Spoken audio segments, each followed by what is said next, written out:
Hello everybody, Josh the RV Nerd of Bish's RV, practically staring into the sun for your benefit today. It seems that my judgment is about as good as my hairline when it comes to making smart decisions like this. But behind us, if what you're looking for is something that's going to be easy towing, small, lighter weight, but you don't want to go down to a single axle. You want that confidence in towing and peace of mind. Like God forbid you have a blowout, still being able to ride down the road and get it limped down with a tandem axle. That's where this one comes in right here. It's something that tops out with a maximum of 6,250 pounds, although the empty dry weight's about 4,700, which means you've got over 1,500 pounds of available cargo capacity on this thing. It has a sofa slide and a deep floor flush rack and pinion sofa slide at that.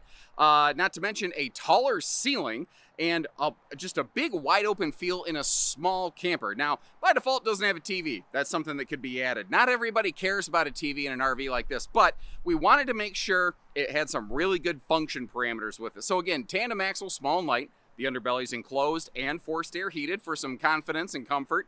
It's also a taller ceiling and a larger 15,000 BTU air conditioner, factory standard. And we like to build ours here with also a standard 200-watt solar package. Now, even if you're a park pavement princess like me, it'll keep your batteries topped off so that when you do go back out to camp the next time, your tongue jack's not dead or something stupid like that. Now, every RV has awesome qualities and has a couple drawbacks. And even though this is our exclusive brand available here at Bish's RV, there's still a couple things that you may not love about it, like the radius shower in the bathroom. That might be an all-stop for somebody. It's taller, but it might bonk your elbows. It's got a couple other hitches in its giddy up, but maybe a couple workarounds that I want to share with you as we go too. And if you appreciate how even on our own stuff, we will still shoot you straight and tell you the good with the bad. Hit that subscribe button. And let's take a look at this, because this really is a great solo or a couple style rig.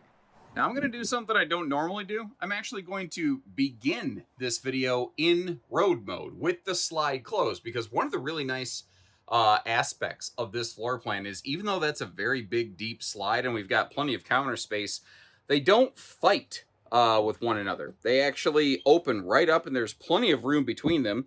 So refrigerator, bed, kitchen, all of that stuff is readily accessible while you're in transit mode, basically, or if you're in storage mode and you need to get the RV packed up. So that's a major feather potentially in this one's cap for you. Isn't it crazy how much this opens up? It sounds like some kind of stupid salesman line, but I swear for every inch deep the slide is, it feels like you gain 2 when you open the RV. And when you see them closed and then open back to back like that, it really kind of, I think, accentuates that fact, how much space that gives you. Now, this year so far, we've got a little bit of a lighter, brighter color palette. We do have a few things in the works. I'm going to touch a little bit more on that when we step outside. But your windows have excellent breeze through. It's a carpetless floor flush rack and pinion slide, which is nice.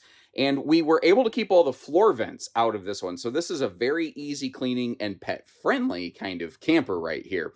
Now, there's a couple of things this RV does really well, and there's a couple of things it doesn't. Like I mentioned, the bathroom in the video first began. And if you appreciate that, we'll tell you the good with the bad. Again, hit that subscribe button. But even though this RV is extra tall, like it's 6'9" from floor to ceiling, it actually is a shorty McShort Pants factory camp queen, which is a bummer. I don't love that, but the good news is there's a way around it, because the RV actually has room to put a true queen bed in without blocking the slide. So if you decide to swap out this factory backbreaker death wafer mattress and you want to put in a nicer residential 60 by 80 true queen, it'd be very easy to do so. The thing is, though, if you're not extra tall Johnny Longlegs like me, it won't be a problem. Now, this is something else I want to make you aware of, because I want you to have the best understanding possible before letting go potentially of a lot of money. This camper does not have a central air system. It looks very much like a central air unit. Like Surveyor Legend actually does something very, very similar. Because essentially, from a production standpoint, we could still accomplish cooling this RV without getting a second non-ducted air conditioner. The only caveat is you have to make sure you leave these little fins open all the time. If you close these, that would basically be like centralizing an air conditioner, but this RV does not have centrally ducted air. The other thing I want to be very fair and transparent about, if you look at the location of the bedroom curtain right there? Well, it's on this side of that privacy curtain. So if you do pull that curtain, your airflow into the bed area becomes limited. Now, the curtain doesn't exactly come all the way to the floor, so there's still some exchange there, but you're definitely going to, it'll be warmer in there than if you didn't have the curtain closed up. But I've always kind of thought it's when you look in areas that people don't expect that sometimes you find some of the most interesting things. Like if you look here, like you've got easy lift gas strutted footlocker storage, but also you might ask later, well, where do I eat? It's just a sofa. We include a free floating, what I call Dinofa table with the camper that you could also take outside. And it's easy to see all that because we actually put gas struts on the bed, which, you know, there's plenty of RVs that do some of the same things that we're very proud of on these Go Plays, but at these dollars and cents, at this price point, these are features you do not always find and very often don't find at all. Like struts under the bed for these dollars and cents is kind of a rare thing. Standard solar package, a lot of manufacturers who used to even do standard solar have discontinued that just to do everything they can to keep the price in check. We wanted to attack it a different way on our Go Play RVs to keep the pricing in check without sacrificing a lot of features. You know, it's not that this is the most glampified camper that's ever existed out there. But if you look at other stick and tin campers, you know, we've got full equipment packages where many of them have peeled stuff out, like a propane oven. A lot of manufacturers don't give you any oven whatsoever. Not propane anyway. They'll give you an electric air fryer, convection oven, microwave function kind of thing. But, we were able to keep a full kitchen appliance in there. Now, this little RV doesn't have centralized heat. Don't know that there's really a lot of need for it because, again, it's not intended to be a super winter camper. So that's your furnace right there below the stovetop. And look under the kitchen counter, how there's that big, long toe kick. So whether you want to stand right over here at the big old farm sink and you want to be able to belly right up to the bar, or if you're cooking at the stovetop, or if you're over here in, a decent prep area. You know, a lot of RVs that are 23-foot tip to tail, they have neither jack nor squat for prep space. And, we wanted to make sure you still had some decent counter area. But a camper like this, it's a camper, not a glamper. So some people don't want a TV at all. We didn't force a TV down your throat on this one. Now, if you want to add yourself a nice little smart TV and swing on bracket or whatever, you got the perfect spot for it, but you don't have to use it that way right here. Also, one of the cool things about stick and tin campers is that we're able to put power outlets where they make the most sense and get them down here at countertop level. Like if you look over to the right, past the stove, you don't really see a lot of countertop outlets or power outlets. I don't want power outlets by a sink. I want them over here by the countertop. And that was really one of our major focal points on this RV. Also having a stovetop exhaust vent hood so that when you're cooking in the camper, you're not cooking yourself out of the camper. And nice little thing here, this is actually all pocket screwed lumber core cabinetry, which, again, when you're in a price point like this, you get a lot of stuff that's just held together by staples. Now, one of the things here that some folks may not like is we don't have an optional refrigerator that's like gas and electric. This is a 10 cubic foot, 12-volt compressor fridge, and that's all she wrote. We really have zero options on this. Easy access to the water heater and the bypass. And before somebody has an absolute heart attack, there's a lot of misunderstandings here. Like you see a flex hose connector, but what you don't see is a flex hose attached by a PEX connector.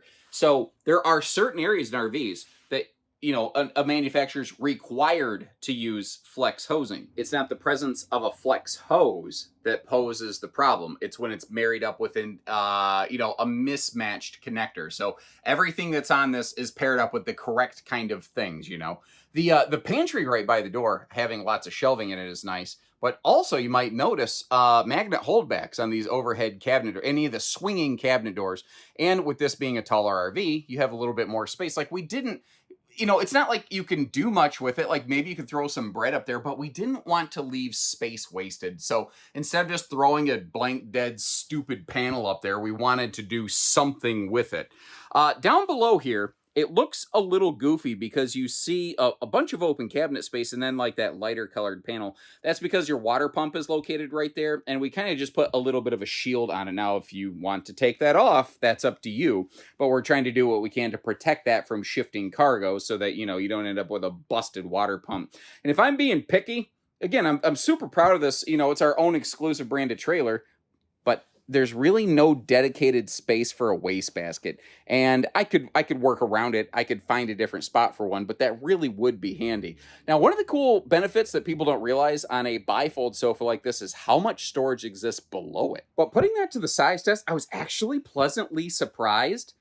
I needed to take my shoes off because it was long enough that I could kind of sleep on that thing. Now, I'm not telling you I would want to do that for an extended weekend, but if Aunt Rita kicks Uncle Gary out and he's sleeping in Cousin Garrett's house, he's going to have room, you know, where if he had to, somebody could crash on there. So it's not a trifold sleeper sofa, but I think it still sleeps basically the same size person. And again, the question, where am I going to eat? Well, thankfully, because it does have that carpetless floor flush slide and the free-floating Dinofa table, which is RV Nerdism number 37, if you're keeping track. You know, you've got a space that you can bust out when and if you need it. And in my videos, when I discuss removing a pedestal dinette leg for a set of free-floating folding legs, those are the style that I'm talking about. For like 40 bucks off Amazon Prime, you can have a set of those delivered to your house within 48 hours, and you can take a pedestal style table, you can keep the tabletop, you can change out the legs, and you can be done with it right there. Also, little detail right here, that is a locking bathroom door, which, you know, for privacy and peace of mind's sake, I think some folks may like. And again, being fair, talking about the things that I know people don't like. It does have the peekaboo, I smell you gap at the top of the bathroom door. Now, moving back here into the bathroom, I feel like the bathroom needs one more light because this area feels a little bit dark. It's probably looking fine on camera. But we've got this open face linen area. Now, this RV was recently at a show, and these towels were on these open face shelves, and even coming back from the show that was only about an hour and 15 minutes away, those towels were on the floor. So you're going to want to plan accordingly with your bathroom storage on this. I hope you appreciate, again, that I'll go out of my way to give you the real deal of Vander Holyfield on stuff. Now, this bathroom is a little bit tight. The entire RV's not big, but if you take a gander on the right side of the screen, you can see me sitting there, and you'll kind of hear my arm rubbing and bonking against the wall and the cabinet behind me a little bit because there's just not a crap ton of room around the toilet, which is an absolutely intentional pun. By the way, did you know that a buttload of something is an actual unit of measurement? If I'm not mistaken, you could, in the olden days, you would ship a buttload of wine. That was a very real thing. Now, real quick before we check the shower headroom, if you look up at the ceiling, we kind of did a 1-2 wombo combo punch here where you've got a small power vent fan doubling as a skylight. But now if you look over on the right side of the screen, you can see how there's actually plenty of headroom above my head, even though I'm a little bit over 6 foot tall, because again, we have a 6'9" ceiling. But you may have also heard how I will be inclined to bonk my elbows in that shower depending on how I stand. When you are in a, this is a larger radius shower, not all radius showers are created equally, but if you stand with your belly either facing the door or your back facing the door, your arms will typically have more side-to-side room there. And it's not amazing, but it's a camper, not a glamper. It's usually enough to get you through a trip, you know? Anyway, that's my take and my 2 cents on it. I don't know how you feel about that. And if you disagree, I'd actually love to hear from you. But, you know, if I had my choice, I'd like a bigger rectangular shower. But this RV just doesn't have that opportunity, you know? Now, towing one of these around is a pretty reasonable prospect if you take another glance at the weights and measures over on the left side of the screen. You know, tip to tail, it's only 23 foot and change. Now, that's including tongue, bumper, that's everything tip to tail. And, you know, again, empty, it's less than 5,000 pounds, and fully max loaded, it's 6,250. So the number that you should focus on there when you're trying to pair up a vehicle is you should make sure you pair up the maximum 6,250 against your vehicle's maximum. A lot of people will pair up the vehicle's maximum against the trailer's minimum empty dry weight, and that's a recipe to get you in trouble. Now, I also want to mention that this does have some 25 updates on it, but it's actually very likely we have some things in the works that we may have a further updated version of this even within the 25 series that may, I don't know, it might end up effectively being like a 25 and a half. We may hold off on that stuff for 26. I don't have the definitive answers for you, but keep in mind, depending on when you watch this video, the one that we have at the store may actually be even more updated depending on what has transpired. One of the things I like about this floor plan, it gives you the opportunity for a very large front storage compartment, and we took advantage of it. Now, in case you're curious, that's the propane tank cover in there. This actually does have the same big baggage doors on both sides. There also is some lighting in that pass-through, which at these dollars and cents, a lot of RVs don't have. You may notice that the windows are also tinted. That's another thing a lot of campers like this don't have. But again, being fair, like I love the power tongue jack, I love the auto changeover propane regulator. This model, because of the way the baggage door and that breeze across bed window interact, doesn't leave space for a big awning. This is a tiny awning camper. So one of my recommendations is in that big front pass-through compartment, get one of those like easy up screen room kind of things if you feel like you want more outside patio space, and you can kind of create your own that way. Now, one of the things that's kind of cool on these is when you're at this price range in this RV product segment, a lot of RVs have zero underbelly enclosure, and a lot of the RVs that have enclosed underbellies, they're not forced air heated. And this has both underbelly enclosure and forced air heating, which I think is kind of cool. These are riding on import tires, but the goal here is, you know, the idea behind this, the suggestion, if you need to make sure you keep your tires inflated properly, and you don't want to overdrive the speed rating on these. The thing is, I see too many tires in my travels, and I can't remember what the speed ratings are on individual things. We'll have that stuff in your owner's manual for you, but keep in mind, you know, you drive the tire correctly, and you keep the air pressure correct, the cold air pressure, before you depart for your trip, and really, you shouldn't expect a lot of issues. We've got a larger entry handle that's also an anti-slam entry door, and you may have noticed how I gave you a nice look at that stovetop exhaust vent hood as well. Now, on the back here, it actually does have a gas and electric water heater. You know, I wouldn't be surprised if these end up converting over into on-demand water heaters that are propane only in the future, just for basically cost reasons, but we've tried to stick with the gas and electric just because very few other people are doing it, so we've tried to stick with this as long as possible. Our hand might end up being forced on that though. And you see that little white flag dangling down there? That's actually where your propane quick connect is located. Spare tire, factory standard, walkable roof with 200-watt solar package. It's ladder prepped and camera prepped. Let's talk some quick construction elements here. So, you know, the roof, like a lot of stick and tin RVs, it's got a 3/8 roof decking with 16-inch on-center roof trusses. Our walls have an average of 16-inch on-center wall studs. The floor has an average of 12-inch on-center floor joists with a 5/8 floor decking. Now that's pretty generic, pretty standard in the world of stick and tin campers. It's built smart. It does what it needs to do. It never really overdoes anything, though. Little nice touch that we were able to include on this, though, it's just a basic kind of water and cable TV docking station. It's not supposed to be some like Four Seasons, like Arctic rated docking center or anything like that. That's not what this camper is, you know. It's also a single sewer outlet, which is really nice, so that you don't have to, I call it the poop scoop boogie. You don't have to get multiple sewer connections all, you know, yanked around at the exact same time. And although it lacks slide side windows, any windows that you're seeing, with the exception of the window in the entry door, they do open for airflow, so you can at least get some breeze rolling around in this. And as I think I mentioned before, that is a rack and pinion slide, which those are generally regarded as having about the best service records on there, so that's what we wanted for our campers. Now, if this is your first time seeing a Go Play RV, in case you're curious, yeah, we have more than just the one floor plan. We've got some with slides, some without slides. We have some with bunks. We have some without bunks.